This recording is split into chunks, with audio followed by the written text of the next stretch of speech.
What are ways to encourage lively participation in your meetings? We're going to give you 5 today, but they're not the only ones. The verbal one is the obvious one.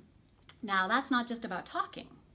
We actually want you to get people to share in different ways. Maybe you have a quote that you read out loud, or get people to tell a story about something that happened related to the meeting.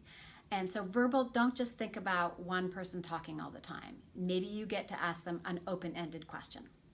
Our second way is visual. Now that is super key to a great meeting because people need to see things in order to stay focused. So could you post your question in writing at the very front of the room?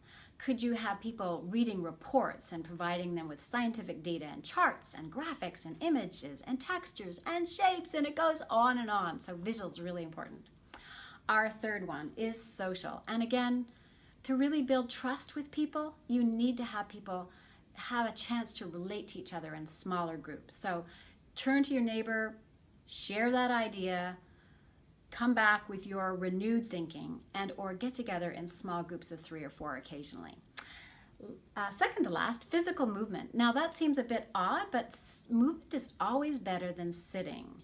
And when we have movement, we have people getting up, for example, to get something at the back of the room, or have them come up to the whiteboard and draw graphics. So you're engaging both movement and images. You could have them toss a koosh ball around just for a little bit, or pass something interesting around. Even if they're sitting, they're passing and touching and feeling and moving. And our last one, but not really the least, is sensory. People love food and they love smells. What about a freshly brewed cup of coffee or some favorite drink that you have in your own meeting culture? Maybe it's a batch of flowers that smell really nicely, and make sure that people are not allergic to fresh flowers. And just enjoy using a lot of different senses in your meeting to keep that focus very high. We're going to share more in another video.